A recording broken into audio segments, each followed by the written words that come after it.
حضرت عیسی علیہ السلام د الله په اذن باندې مړی راژوندي کول اولیاء تم الله تعالی جل جلاله څخه کرامت ورکړی ده.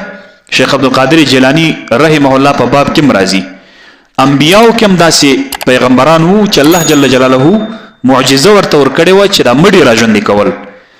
عیسی علیہ السلام په پیغمبرانو کې چې د الله په اذن او په اجازه سره مړی راژوندي کول.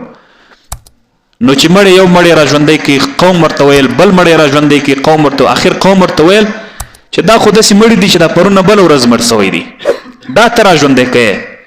ته راځه سام ابن نوح د حضرت نوح علیه السلام زوی راته ژوندی که بیا دې زمانم چې ته پیغمبر یې.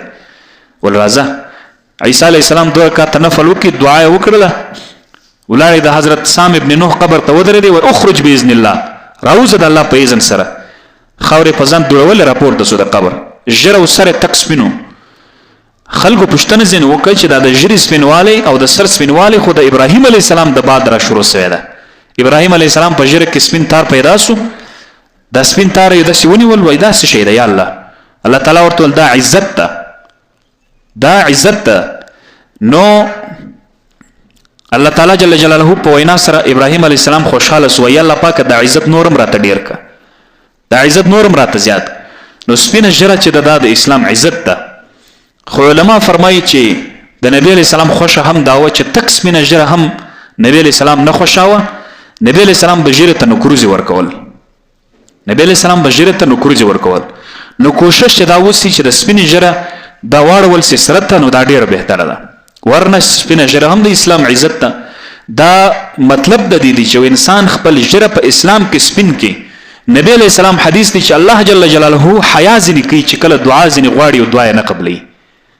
نو د سپین ژیرې څخه هم تاسو کوشش وکړئ چې دعا وغواړئ، ځکه یو سپین ژیری چې لاسونه الله تعالی ته پورته کړي، الله جل جلاله حیا کوي کما یلیق بشانه تعالی، خامخا به دعا قبلوي. دغه شانته چې سام ابن نوح راپورته سو، دی ورته وایي ته ما ته حال راکړه د مرګ څنګه سختي دي. سام ابن نوح ورته وایي چې دا تا ژغ را باندې وکړي. په هغه ټیم کې خو د ژیرې او د سر سپینوالی نه و، وایي نه و. دا ژیره دې ولې سپینه سوه، دا سر دی، وایي په قبر کې تر دا مخکې تر دې چې تا ژغ را باندې وکړي زما سرم تور او ویښتیان مې هم تور و. وایي سپین ولې سو؟ وایي سپین ځکه سو چې تا چغه را باندې وایستل چې اخرج باذن الله، راوځه. وایي ما چې ویل قیامت راغلی دی ځکه ما د مځکې څخه راپورته کوي. وایي د دې قیامت د سختۍ د وجې څخه زما ژیره هم سپینه سو او ویښتیان هم سپین سو. نو ځکه ورته وایي چې حال راکه. وایي 4,000 کاله کېږي چې زه مړ سوی یم، په قبر کې یم، قسم یادوي چې تر اوسه پورې د مرګ سختۍ هغه زما په زړه کې ده. 4,000 کاله کېږي. نو ځکه 4,000 کاله نه چې 4,00,000 کاله تیر سي هم د مرګ د زکندن د غوټې دومره سختي ده چې لا به هم په زړه کې وي. یو شهیدان دی، شهید چې کله د الله په لاره کې شهید سي هغه دا غواړي. ګوره د نوح علیه السلام زوی خو دی کافر هم نه دی، العیاذ بالله مسلمان دی، لا هم په د دومره سختي ده، کافر خو مشوره وه. یو شهید دی چې کله د الله په لاره کې شهید سي د الله د رضا دپاره بې مقصده، د هغه دپاره الله تعالی دا عزت ورکوي ورته چې د اول قطرې د وینې د تویدو سره د حور او غلمان ویني، د حور د غلمان د لیدو سره د دومره د هغه په عشق کې مبتلا سي چې زکندن غوټه هر څه ځینې هیر سي. یو شهید دا خواهش کوي، حدیث کې مرضی چې الله پاک بیرته ما ژوندی کا چې زه د الله په لاره کې وجنګېږم شهید سم، بیا بیرته را ژوندی مې که چې بیرته د الله په لاره کې وجنګېږم شهید سم، بیرته را ژوندی سم. بس نور په دنیا کې داسې څوک نشته چې هغه د بیرته د را ژوندی کېدو خواهش لري. دغه شانته ابراهیم ابن ادهم یو لوی د الله ولی دی، هغه فرمایي چې خلک به ورته راتله وایي ابراهیم ابن ادهم ته خو ډېر لوی صالح سړی، ډېر مصلح سړی، ډېر پوه دانا سړی، موږ ته یو څه نصیحت مسیحت کوه.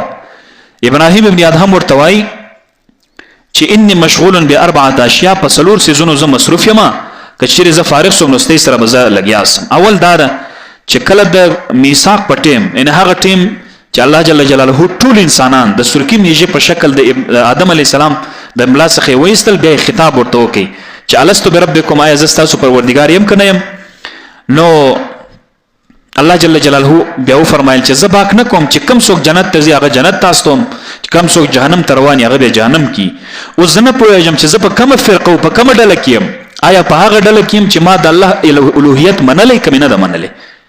دویم زه دا فکر کوم چې کله یو انسان یو کوچنی چې کله د مور په خېټه کې په رحم کې څلور شان لیکل کیږي هلته فرشته راځي لیکل شروع کوي اول دا شی لیکي چې دا بدبخت دی که دا نیکبخت دی دا شی لیکي دا نیکبخت دی دا کوچنی که بدبخت اوس زه په دې نه پوهېږم چې زه نیکبخت یم که بدبخت یم دریم چې کله ملک الموت راځي او زما روح باسي نو زه نه یم خبر چې زه د مسلمانانو په ټولۍ کې زما روح ایستل کېږي او که د کافرانو په ټولۍ کې زما روح ایستل کېږي په دې زه نه یم خبر او بل څلورم زه فکر کوم په دې قول کې د الله تعالی جل جلاله چې الله فرمایي وامتاز اليوم ایها المجرمون اے مجرمانو جلا سئ هلته ډله را روانې د ټول امت آدم علیه السلام څخه ونیسه بیا تر نبي علیه السلام چې آخرنی امت ټول الله جل جلاله را جمع کړي په میدان کې د محشر بیا ناره ورته کوي وامتاز اليوم ایها المجرمون اے مجرمانو د دې نیکو خلکو د صف څخه جدا سئ دا ډېر